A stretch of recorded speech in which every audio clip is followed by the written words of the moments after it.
We are talking to Phil Pallen, and he is giving us the 10 steps to building your personal brand with Adobe Express. My name is Teresa Au, and I work here at Adobe. I'm also the host of Adobe's podcast called In the Making. What are you working with to start? Right. Very important when you're building a brand. Take inventory of what do I already have? In this case, it was podcast artwork designed by Adobe. Okay, so we're clear on our challenge, what we're going to accomplish with our brand.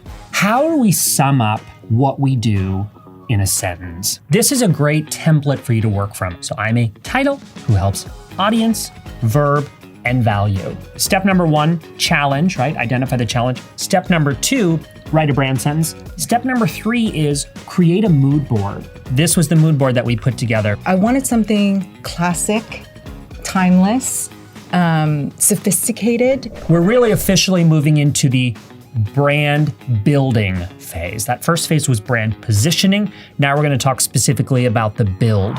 So we got to sketching when we identified that Teresa loved handwritten style.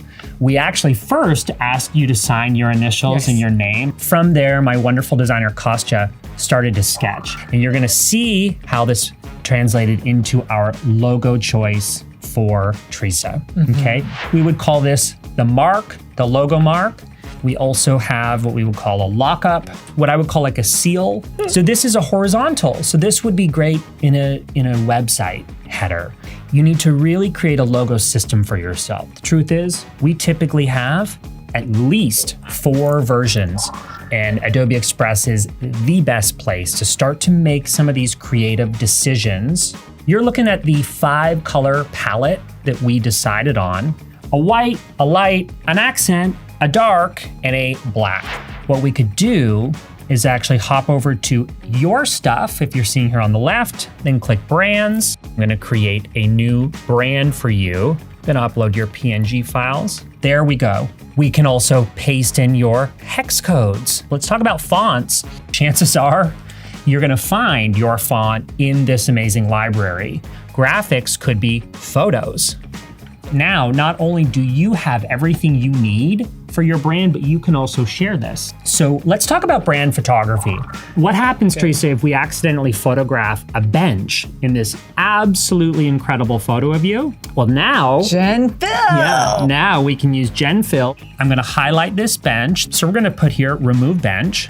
Check it out. Look at that bench that is no longer there. What would I do with a photo like this? People might look at this and go, well, how would you use that? Let me show you. In Express, I can remove the background in literally a few seconds. Can you imagine that now on your website? Yeah. Right, so the visual just gives that kind of humanizing agent or element. We love to see your environment. We love to see props. I think props arguably are some of the most important things to bring to a photo shoot to make it a success. So yeah, this is Teresa's actual website. So we see you, we see these great little, look, there it is. There it is. Yeah. If our brand photos are our leading actors, our supporting actors are stock photos. Here under media, here under photos, we could type anything. Why don't we do podcast? Podcast, let's see what comes up. That looks and feels like it could have been photographed at Adobe. So I went to media, I selected this text to image. That's what we're working on here. All we have to do is just enter a prompt here for what it is that we are gonna work on. So what about this? Creative podcasting workspace. I like the idea of a graphic. We've got a real photo there. So let's see how this will look coming back as a graphic. There we go. I love that.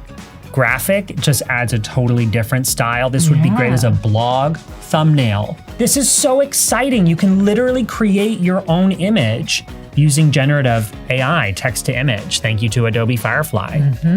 Well, thank you so much, Phil. Learn lots. Thank you guys for hanging out with us. See you soon.